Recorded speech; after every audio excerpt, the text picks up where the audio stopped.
el doctor Cristian Nasser Astorga. Muchas gracias. Muchas gracias, doctor Forzán.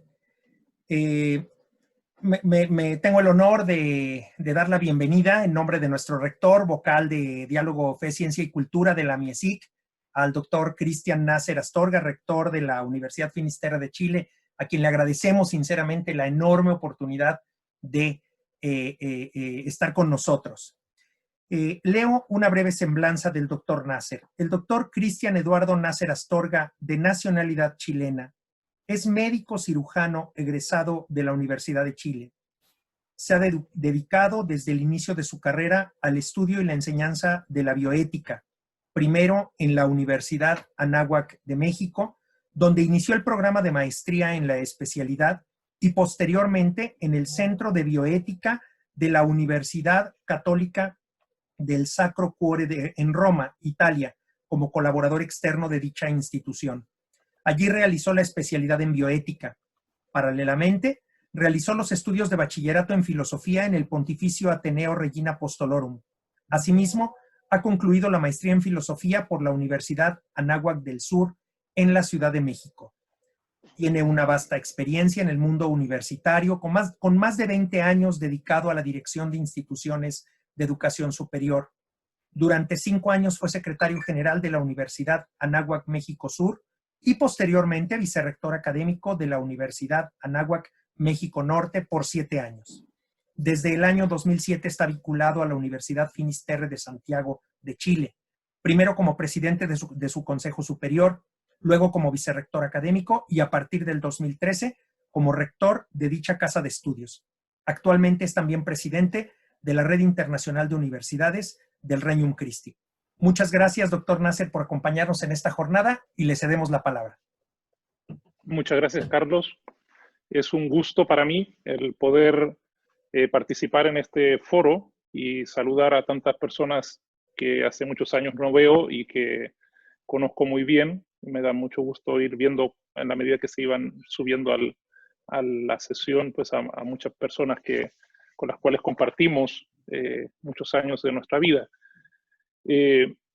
Ya tuve, como lo ha dicho Carlos, la oportunidad de trabajar en la Universidad Anáhuac, tanto en su campus sur como en el campus norte, por más de una década, y ahí conocer y compartir también con miembros de AMIESIC de aquella época.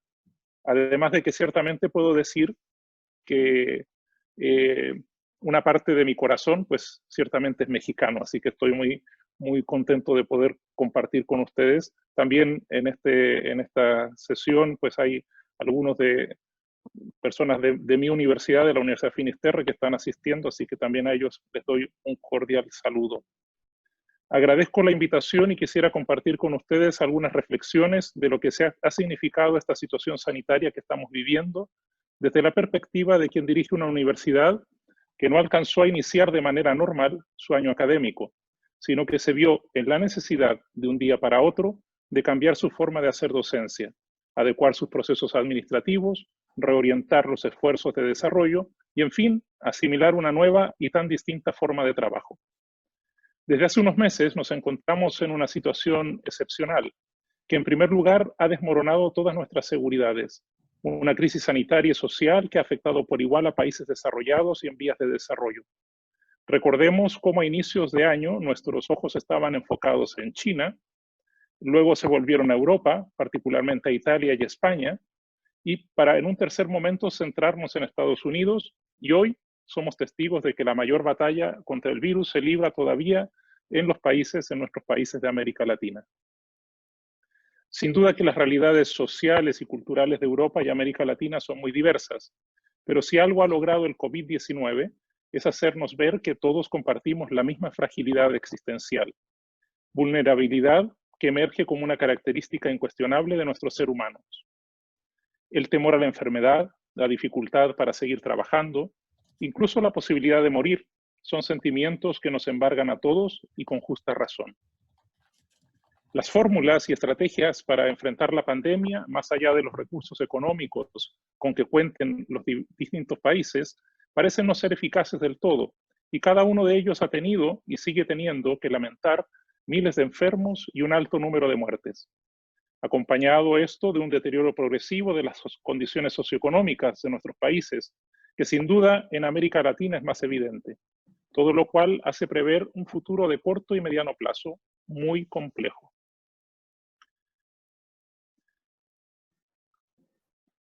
Espero que sí están viendo la pantalla, ¿no? Y se están pasando las diapositivas. Sí, doctor.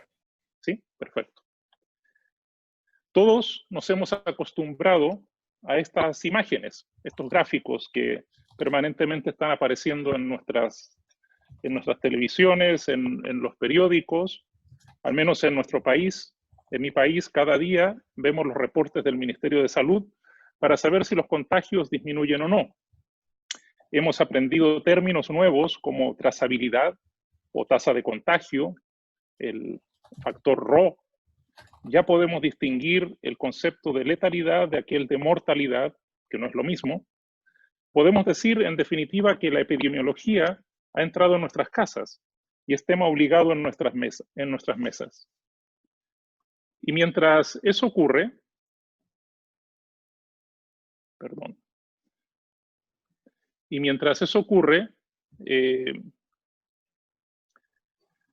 en las calles y barrios de nuestras ciudades, en nuestras universidades, la labor fundamental, que es la docencia, ha experimentado una migración, podríamos decir, copernicana. De esta sala de clases en que estábamos acostumbrados a estar, pues ahora esa sala es así. Una pantalla con muchas caras, como está haciendo esta conferencia también. Y esto ha ocurrido de la noche a la mañana. En particular, aquí en Chile, fue una situación muy especial porque nosotros empezábamos el año escolar en el hemisferio sur, pues en marzo. Los alumnos de primer año empiezan su curso alrededor de la primera, segunda semana de marzo, y precisamente en ese momento empezaba a llegar el coronavirus a Chile, y pues había mucha incertidumbre de si íbamos a poder tener clases presenciales o no. Eso hizo que atrasáramos nosotros el inicio de clases una semana, en una medida quizás un poco ingenua, pensando de que con eso bastaría para empezar las cosas más o menos normal, pero pues rápidamente nos dimos cuenta de que no sería así, y pasó que nuestros alumnos de primer año, a excepción del proceso de matrícula, de ir a matricularse en la universidad, nunca han ido a la universidad, nunca han estado ahí físicamente, y tuvieron que empezar sus clases pues en línea, como los alumnos de muchas universidades y de sus universidades también. Por increíble que parezca, pues sí, tenemos alumnos, nuestros alumnos, que han ingresado a nuestra universidad y aún no la conocen. Y, en cierto sentido, podemos decir, aún tampoco nosotros la conocemos. Nuestros académicos han tenido que reinventarse, y nunca mejor usada esta palabra, dejando de lado sus libros, el plumón, la tiza o el gis, como dicen en México, el pizarrón, para aprender a usar plataformas educacionales y sistemas digitales de comunicación como si siempre hubiesen sido nativos digitales. Hoy podríamos decir que todos quisiéramos ser millennials. Hemos visto cómo ha emergido con mucha fuerza la vocación docente, llegando en algunos a tener ribetes de heroísmo. Entre quienes me escuchan, hay muchos que son académicos, que son docentes, y que en cierta medida pues son esos héroes que han hecho todo y más por darles a sus alumnos la mejor educación posible en estas circunstancias. A ustedes y tantos buenos profesores que gracias a Dios tenemos en nuestras universidades, mi más sincero reconocimiento. Muchas veces, hablando con mis profesores, me ha conmovido el ver con cuánto amor realizan su labor, cuánto tiempo han dedicado a mejorar sus habilidades de comunicación detrás de una pantalla, a preparar mejores evaluaciones adaptadas a las actuales circunstancias. Y todo simplemente o completamente por el bien de sus alumnos. Por otra parte, en diversos foros escuchamos declaraciones de autoridades universitarias que se alegran porque hemos avanzado en la digitalización de nuestras aulas, haciendo lo que en otras circunstancias nos hubiese costado años, ahora en unos cuantos meses. Pero me pregunto, ¿a qué precio? Nos maravillamos de que nuestros centros educativos sigan ofreciendo educación a pesar de las adversas circunstancias y vuelve la interrogante. ¿De verdad nos hemos tomado el tiempo de cuestionar cuánto sacrificio ha significado ello? Hace unos meses tuvimos en nuestra universidad una actividad formativa para los directivos académicos en la cual el conferencista, un filósofo, quien, como buen filósofo, nos interpeló cuestionando si este éxito de adaptación de nuestras universidades no sería señal de que ya desde hace muchos años habíamos dejado de ser propiamente universidades. Que quizás con los años lo verdaderamente universitario se había ido diluyendo para dejar convertidas nuestras universidades en espacios de capacitación profesional y poco más que eso. Pregunta atrevida e incisiva, pero que no podemos desconocer, porque lamentablemente algo de eso ha ocurrido sin duda. Pero no entro en este tema, que sería muy interesante de discutir en otra oportunidad. Simplemente lo dejo planteado como una pregunta existencial para nuestras universidades, que ojalá estemos todos tratando de responder, ya que al igual que nos pasa a las personas, las instituciones, al enfrentarse a una crisis, pueden sobrellevarla como una catástrofe o como una oportunidad. Y les comparto que en lo personal pienso que efectivamente se nos está ofreciendo una magnífica oportunidad de cuestionarnos por la esencia de lo que somos como instituciones de educación superior, lo cual sin duda hace que de este tiempo una ocasión privilegiada para enmendar el rumbo si nuestra brújula institucional se hubiese desviado un poco en las últimas décadas.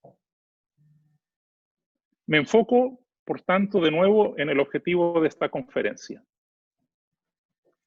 A mediados de semestre hicimos una encuesta a nuestros alumnos y docentes para saber cómo se encontraban tanto en su situación académica como en lo personal.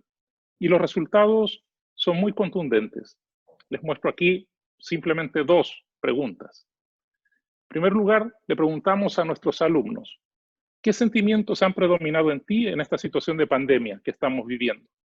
Y podían indicar tres opciones de las que se les presentaban. Y verán algo sorprendente.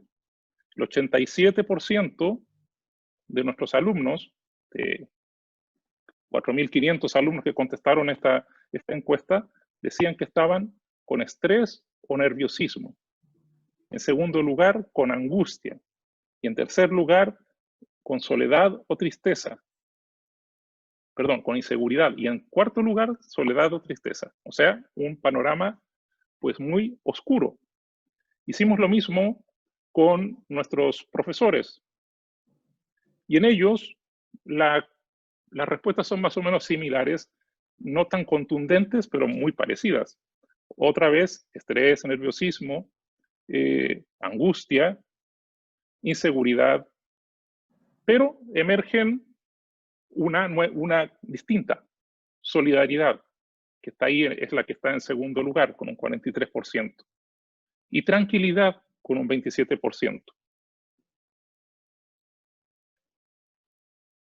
Es decir, estrés, nerviosismo, angustia, inseguridad, soledad, rabia, impotencia. Estos son los sentimientos que al menos nuestros alumnos y buena parte de nuestros profesores estaban experimentando a mediados de semestre y seguramente siguen experimentando. Una situación que no es nada fácil, menos para un proceso formativo como el que tenemos que enfrentar en una universidad. Esto vino a confirmar nuestra intuición de la importancia en los momentos de crisis que se generen de alguna manera procesos de aglutinamiento y de esperanza, de reunión y de lanzamiento de esperanza. Y es donde se encuentra sentido el título de esta conferencia, ya que si hay algo de lo que el cristianismo se puede enorgullecer, es de su capacidad de formar comunidad y de dar esperanza. ¿Qué más si no eso es el mensaje cristiano? Quizá la imagen más bella de eso está contenida en unas cuantas palabras de los Hechos de los Apóstoles. Perseveraban unidos en la oración. ¿Cuántas veces hemos escuchado esas palabras de Pentecostés? Perseveraban unidos en la oración. Perseveraban, esperanza, unidos, comunidad en la oración. Como rector de una comunidad universitaria, he visto que en estos meses mi mayor responsabilidad ha sido mantener en alto precisamente la esperanza de cada uno de los miembros de la institución. Ciertamente no ha sido fácil establecer de la noche a la mañana un sistema de enseñanza a distancia. Tampoco lo ha sido el afrontar dificultades de profesores y alumnos en el ejercicio de sus respectivas responsabilidades docentes. ¿Y qué decir del garantizar la viabilidad financiera de nuestras instituciones? Menos aún, por mucho, ha sido fácil enfrentar la enfermedad y la muerte de miembros de nuestra comunidad o de sus familias. La angustia, el miedo, la incertidumbre son constantes que se repiten en muchos de los hogares de los miembros de nuestras comunidades. Pero, y eso es lo que quisiera ir en esta reflexión, nos sostiene por una parte la promesa de Cristo resucitado de estar con nosotros y por otra la multiplicidad de gestos de humanidad que se repiten a nuestro alrededor. Sí, es cierto, nos hemos aislado, pero paradójicamente parece ser que estamos más cerca que nunca unos de otros. Hemos sufrido pérdidas, pero no nos sentimos perdedores. Se han nublado nuestros ojos por las lágrimas y al mismo tiempo resplandece la luz de sabernos más hermanos. Un gran consuelo para mí fue descubrir que en un taller que realizamos con nuestros directivos, también a mediados de la pandemia, del semestre, la palabra que más se repetía, como pueden ver ahí, ante la pregunta de cuál ha sido mi actitud ante la crisis, era optimismo. ¿Y cómo es posible ser optimista o tener esperanza cuando el panorama que nos rodea es oscuro, en realidad tenebroso, podríamos decir? Yo he usado mucho en estos días, en mis conversaciones, varias de ellas con alumnos, la imagen de los marinos antiguos, que cuando los alcanzaba una tormenta, lo que hacían era atarse al mástil. Buscar la única seguridad que hay dentro de ese frágil barco. Sí, es cierto. Me adelanto a lo que seguramente muchos están pensando. Si el barco se hunde y estoy amarrado a un mástil, pues no hay posibilidad alguna de salvarse. Pero en realidad, si se hunde, aunque no esté amarrado al mástil, pues tampoco me voy a salvar. En cambio, el amarrarme me asegura el no salirme por la borda, confiando en que el barco no se hunda. Cuando estamos en medio de una crisis, debemos buscar la roca firme que no se mueve. No es el tiempo de cambios ni de decisiones, sino, y aunque no nos guste mucho escuchar esta palabra, de aguantar, de resistir, cerrar los ojos y rezar para que pronto pase el vendaval. No es una actitud pasiva, como podría parecer, sino prudente.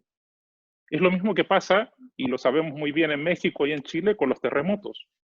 Durante el sismo, mientras se mueve la tierra, hay que ubicarse, colocarse en el lugar más seguro y de ahí no moverse. Quien sale corriendo arriesga mucho de que algo le caiga en la cabeza y pues no lo cuente. Por lo tanto, amarrarse al mástil, cerrar los ojos y rezar. La imagen de la barca pues es muy evocativa, muy ilustrativa. Sin embargo, esta imagen para nuestras universidades no debiese ser extraña, sino muy por el contrario, debiese ser casi natural. Y aquí pues tenemos la verdadera barca, esta imagen del Jesús con los apóstoles en medio de la tormenta en el lago de Tiberíades, y cuando Jesús calma la tormenta, eso es una imagen, una pintura hermosa de Rembrandt, que pues yo tengo en mi protector de pantalla, en mi fondo de pantalla en la computadora, desde hace muchos años, porque si uno está dirigiendo universidades, pasa muchas tormentas, y pues me da mucha tranquilidad saber que Jesús va ahí sentado. El maestro, con mayúscula, el maestro, nos dio ejemplo de cómo navegar en mares tormentosos y nos muestra el nuevo mástil, que es el mismo, al que tenemos que amarrarnos. Es evocadora la imagen que usó el Papa Francisco en la bendición que dio la tarde del 27 de marzo. Lo recordarán, esa plaza de San Pedro vacía y el Papa subiendo las escaleras, y luego pues una homilía preciosa, donde nos decía que Cristo duerme mientras la barca es zarandeada por la tormenta. Creo que en ese mensaje encontramos la clave de lectura de lo que estamos viviendo en nuestras sociedades, más allá de un acontecimiento de salud pública. Y les comparto 2 párrafos de ese discurso del Papa en la Plaza San Pedro. La tempestad desenmascara nuestra vulnerabilidad y deja al descubierto esas falsas y superfluas seguridades con las que habíamos construido nuestras agendas, nuestros proyectos, rutinas y prioridades. Nos muestra cómo habíamos dejado dormido y abandonado lo que alimenta, sostiene y da fuerza a nuestra vida y a nuestra comunidad. La tempestad pone al descubierto todos los intentos de encajonar y olvidar lo que nutrió al alma de nuestros pueblos. Con la tempestad se cayó el maquillaje de esos estereotipos con los que disfrazábamos nuestros egos siempre pretenciosos de querer aparentar, y dejó al descubierto, una vez más, esa bendita pertenencia común de la que no podemos ni queremos evadirnos, esa pertenencia de hermanos. El Señor se despierta para despertar y avivar nuestra fe pascual. Tenemos un ancla, en su cruz hemos sido salvados. Tenemos un timón, en su cruz hemos sido rescatados. Tenemos una esperanza, en su cruz hemos sido sanados y abrazados para que nadie ni nada nos separe de su amor redentor. En estas palabras, que como a mí espero les hayan emocionado en su momento, y ojalá que hoy también, y hayan sido fuente de mucha reflexión, el Papa apunta precisamente a estos 2 palabras claves: comunidad y esperanza. Nuestras universidades deben seguir siendo, como lo han sido en los últimos siglos, faros que iluminen y guíen el navegar de nuestras sociedades. Un faro precisamente hace eso, reúne, atrae a los barcos que están lejos para que lleguen a la costa, y con su luz da esperanza a esos marineros que por mucho tiempo han ido quizás pues esperando llegar a un puerto. De pronto ver el faro al fondo pues da alegría, da luz, da esperanza. De aquellos datos que les mostré de nuestros alumnos y académicos, algo que me llamó mucho la atención es la diversa postura existencial ante una misma dificultad circunstancial. Mientras en los más jóvenes la tónica es la desesperanza, entre los mayores es justamente lo contrario, la esperanza. ¿Dónde está la diferencia? A mi entender, hay 2 factores que podrían explicar esta situación, al menos en la realidad que vivimos en Chile y probablemente en buena parte del mundo. Por un lado, una generación que no ha experimentado grandes carestías y donde hasta ahora parecía que todo era posible. Bastaba querer algo y eso sucedía. Y por otro, la cultura de la posverdad, que ciertamente está mucho más enraizada en las generaciones más jóvenes, donde no hay nada absoluto y por tanto ningún mástil donde amarrarme. Ese mástil no está. La reina voluntad y el rey individualismo son una pareja explosiva. Las constantes preguntas que me he hecho en estos meses son: ¿cómo ayudar a los miembros más jóvenes de mi comunidad educativa? ¿Cómo lograr que recuperen, o en muchos casos por primera vez, tengan esperanza?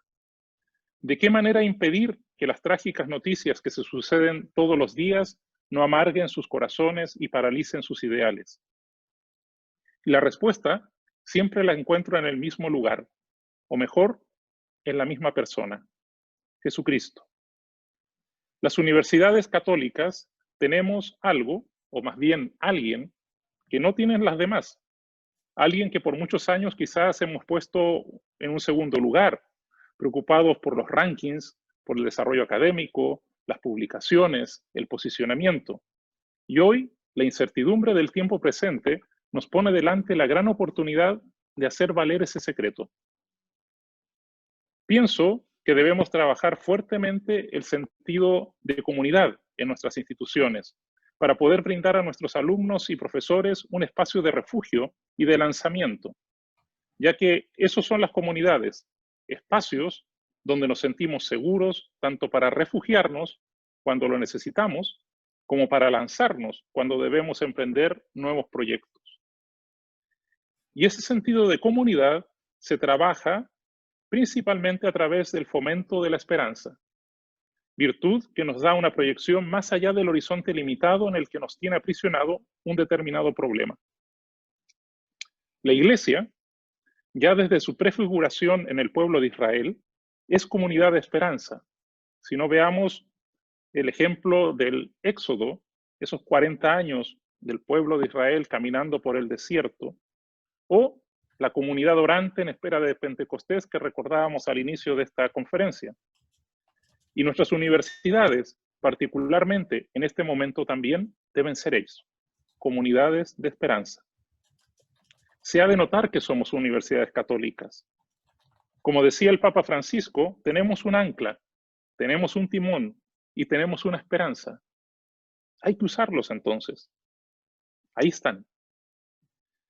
En el discurso a los participantes en el encuentro Educar y Transformar del año 2018, el Papa nos decía que la educación está llamada a no dejarse robar la esperanza. Estamos llamados, dice el Papa Francisco, a no perder la esperanza porque debemos dar esperanza al mundo global de hoy. Globalizar la esperanza y sostener las esperanzas de la globalización son compromisos fundamentales de la misión de la educación católica. La esperanza debiese ser la virtud propia del educador. Quien educa está mirando siempre hacia adelante, hacia lo que viene, y que en cierto modo ya está presente en cada uno de sus alumnos. No podría ser de otro modo, porque ahí está la motivación de lo que hacemos cada día. Vemos constantemente al hombre y a la mujer que ese joven un día será.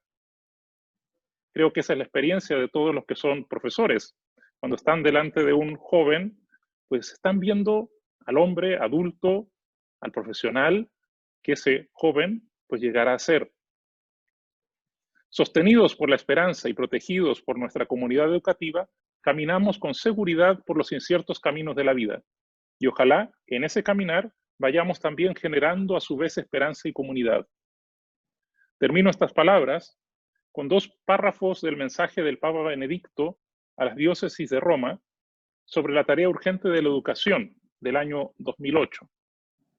Y cito: por último, quisiera proponeros un pensamiento que desarrollé en mi reciente carta encíclica Spe Salvi sobre la esperanza cristiana.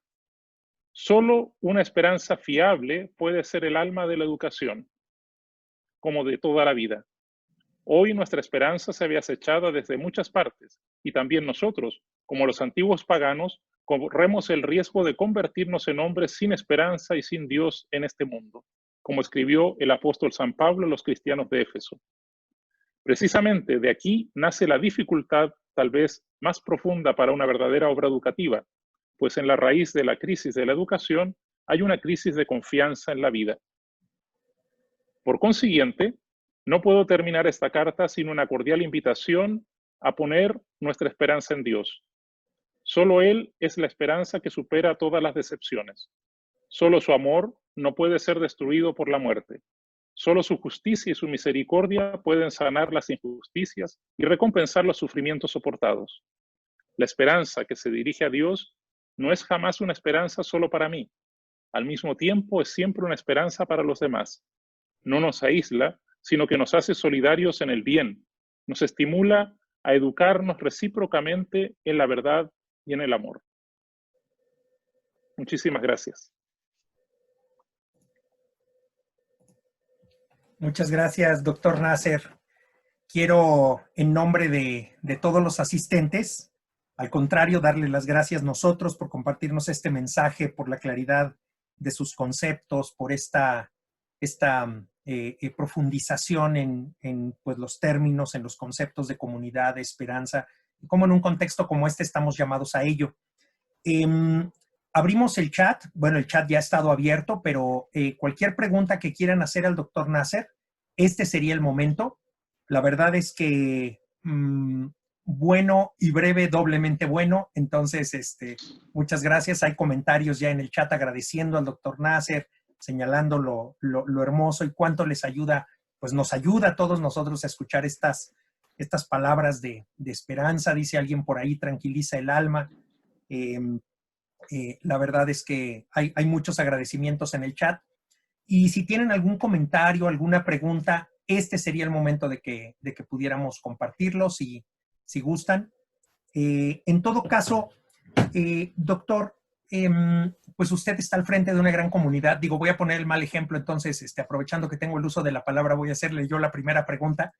Y usted que está al frente de toda una universidad, de todo un equipo de directivos, con administrativos, con académicos, dicho todo esto que usted ha compartido en su conferencia, digamos, ¿cómo podemos redescubrir el valor de la cercanía? ¿Cómo podemos redescubrir el valor del diálogo en un contexto como este, donde estamos alejados, ¿no? Yo quisiera preguntarle esto y que desde su experiencia pudiera hacernos algún comentario. A ver, yo creo que lo más importante es el estar cerca, el poder encontrar espacios en los cuales uno puede tener una cierta relación con las personas. Algo que ha pasado con esta pandemia y que nos ha aislado es que, curiosamente, a pesar de que, como lo decía por ahí en algún lugar de la conferencia, a pesar de que estamos aislados, nos sentimos más cerca. Los medios de comunicación como este, por ejemplo, como el Zoom, han hecho posible que uno pueda estar mucho más cercano a muchas personas con las cuales incluso uno antes no tenía relación.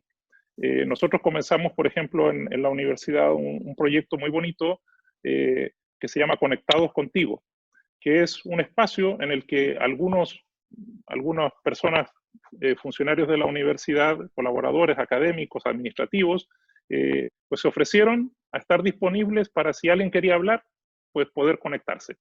Y se ofreció a los alumnos y a otros administrativos y académicos. Y pues se han ido sumando, y en lo personal, pues a mí me ha tocado atender a 3 alumnos con los cuales he hablado varias veces, pues que ellos no sabían que iban a hablar con el rector, pero bueno, no se asustaron cuando apareció el rector ahí, no era alguien más.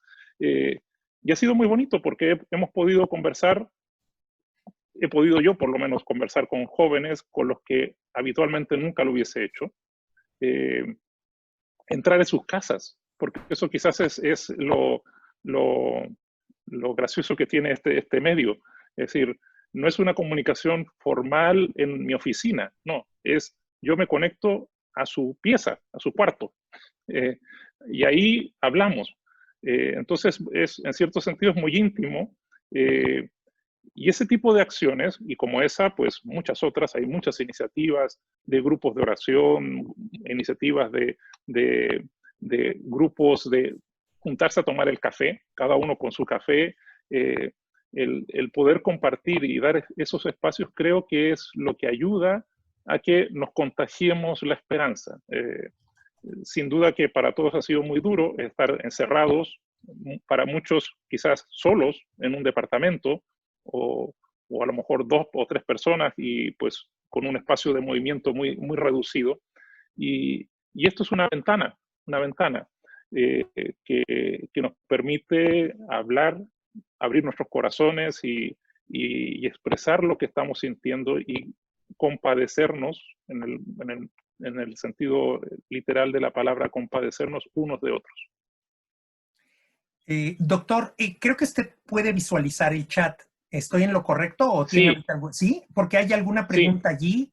A las 12:34, además de los agradecimientos cálidos, hay alguna pregunta. Si quiere usted empezar a ver estas preguntas y contestarlas en la medida en que usted considere, por favor. A ver, vamos a ver. No es fácil estar haciendo las dos cosas al mismo tiempo, pero... O yo le leo las preguntas, lo que usted me diga. Sí, mejor. Bueno, a ver.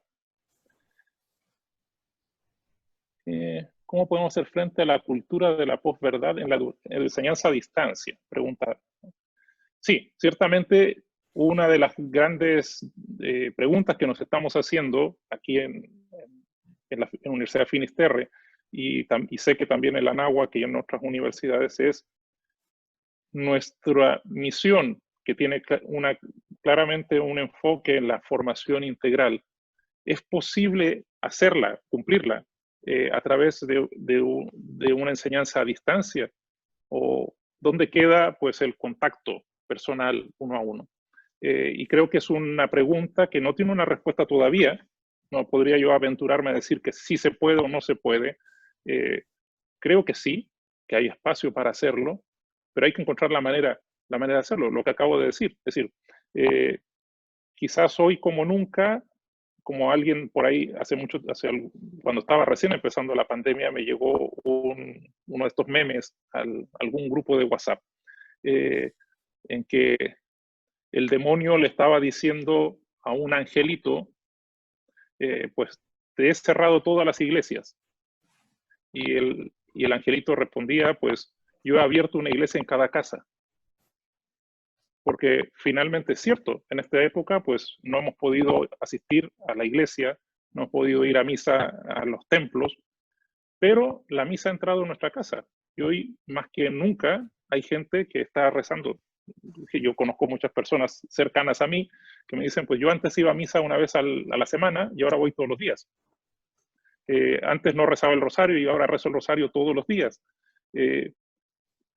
Es una forma distinta de comunicarnos, que evidentemente tiene sus riesgos, que evidentemente no es lo mismo que poder darle un abrazo a alguien, pero creo que sí es posible llegar a tener un nivel de formación, o alcanzar un nivel de formación a través de estos medios, ojalá ya pasada la pandemia, pues combinándolos evidentemente con actividades presenciales en las que podamos tocarnos, porque sí es importante eso también. Creo que pues se nos está abriendo una oportunidad de evangelización distinta a la que conocíamos hasta ahora, y en la que podemos llegar a lugares en los cuales antes no podíamos llegar.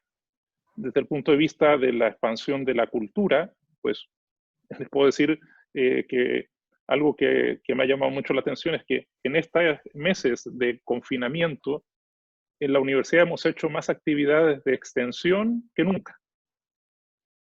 Mucho más.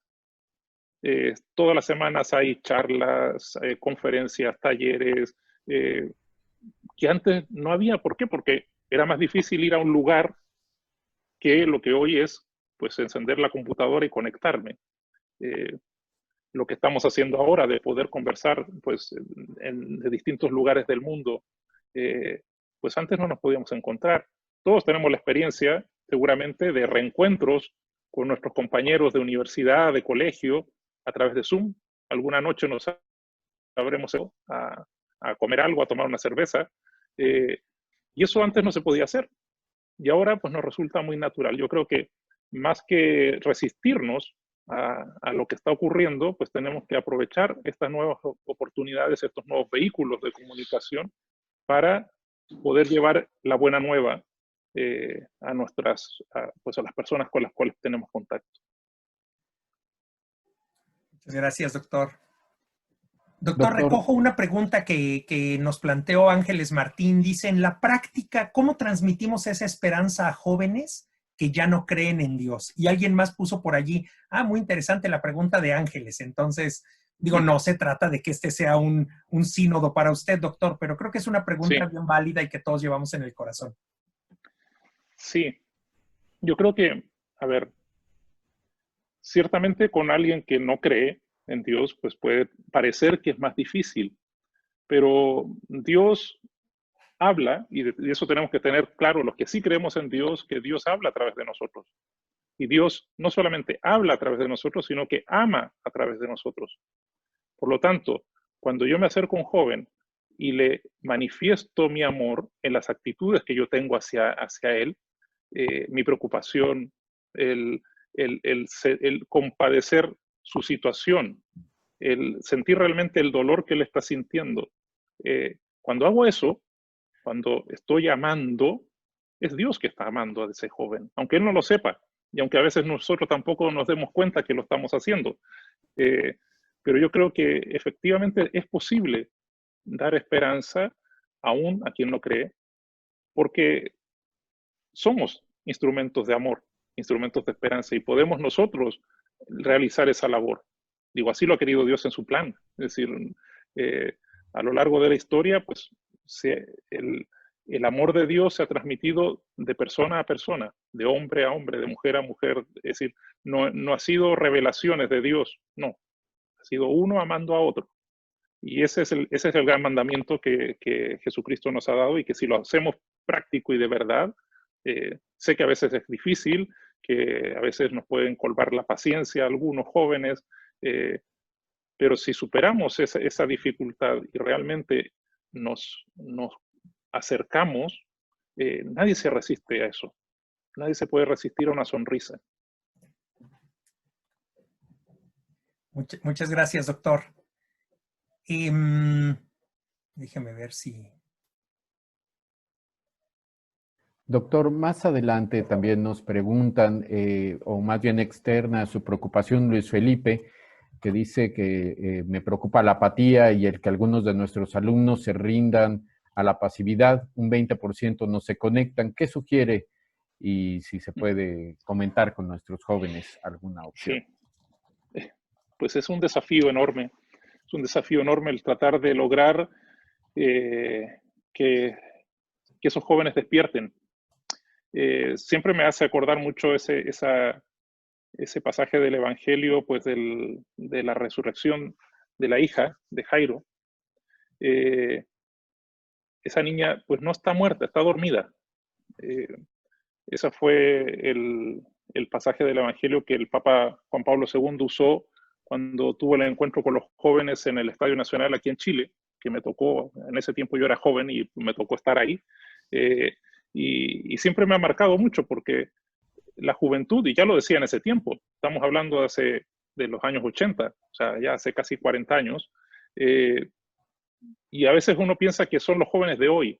En realidad los jóvenes de siempre han sido así. Es decir, y el Papa en esa oportunidad pues nos llamaba la atención de que la juventud no está muerta, está dormida. Y hay que encontrar las claves para despertarles, para volverles a dar ideales. Quizás una de las cosas que más tristeza me da en este tiempo, cuando uno habla con los jóvenes, es que hay pocos ideales.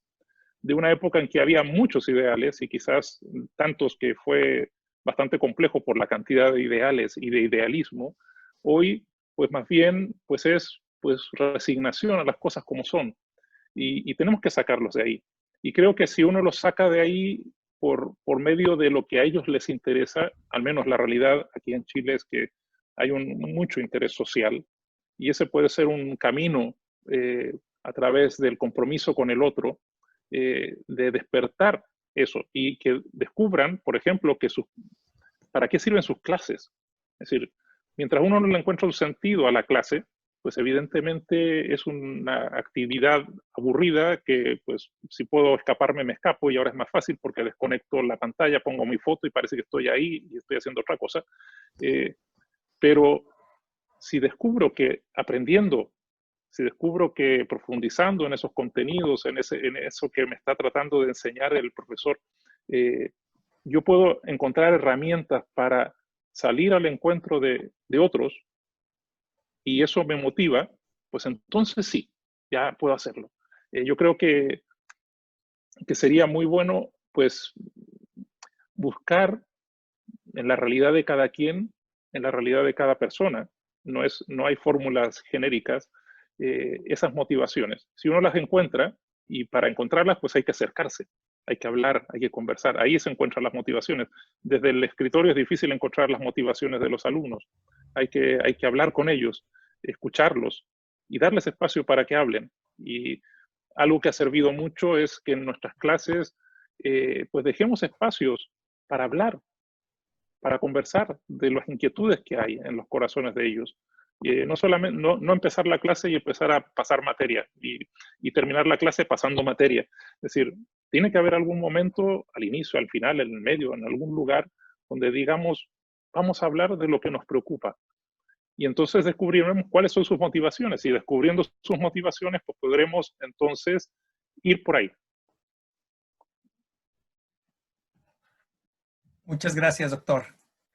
Pues hay muchos agradecimientos en el chat. Le haremos llegar el chat, doctor. Y bueno, no sé si, doctor Forzán, identificas alguna otra pregunta. Creo que en cuanto a las preguntas han sido respondidas las que estaban. Hay una, perdón, que me parece por favor. interesante porque Por favor. Dice, doctor Nasser, ¿qué palabras de motivación les daría a los alumnos que están estudiando medicina? Varios de ellos están tratando enfermos de COVID-19 o están tratando con familiares con esa enfermedad. Bueno, pues primero mucho ánimo. Ciertamente es una situación complicada, difícil, porque pues da miedo, pues uno se puede contagiar y pues terminar enfermo. Nos ha pasado, hemos tenido aquí alumnos que por estar apoyando en los hospitales, pues han terminado enfermos, gracias a Dios, nada grave, pero sí. O enfermar a sus familias, que quizás eso es más grave todavía, porque por alguna persona mayor o con alguna enfermedad, otra enfermedad, pues el desenlace del COVID no es tan benigno como en un joven. Pero yo creo que a esos jóvenes que están hoy pues, en los hospitales y que están llevando lo que pueden llevar, que es sobre todo su entusiasmo, sus ganas de apoyar, es que no se olviden nunca de que detrás de la careta esta para estar aislados, detrás de las mascarillas, detrás de ese aislamiento, pues hay personas que están solas, personas que, como ninguna otra enfermedad, esta es muy, muy mala, porque el que está enfermo, el que está hospitalizado, no puede ver a su familia. Los que están agonizando, pues no pueden ver a los suyos y mueren pues en la soledad. Y quizás la única compañía que pueden tener, pues son ellos.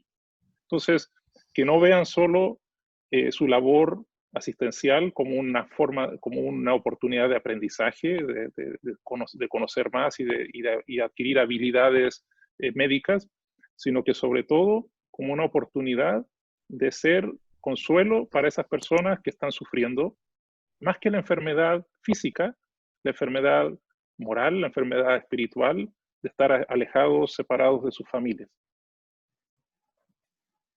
Muchísimas gracias, doctor. Pues vamos a cerrar con esta respuesta la sesión de preguntas y respuestas, y queremos agradecer muy, muy sinceramente al doctor Nasser el habernos acompañado. Ya no le voy a pedir que me permita compartir pantalla para mostrar su reconocimiento, pero le enviaremos un reconocimiento digital, cosas de esta época. Entonces, le vamos a enviar un reconocimiento digital en aprecio a su mensaje y pues a esta magnífica conferencia que pues en el chat no cesan de agradecer y de apreciar profundamente, tanto en términos, por supuesto, académicos, pero muy en particular, pues por la esperanza y por la alegría que nos da y la paz que nos trae. De verdad, muchas gracias, doctor.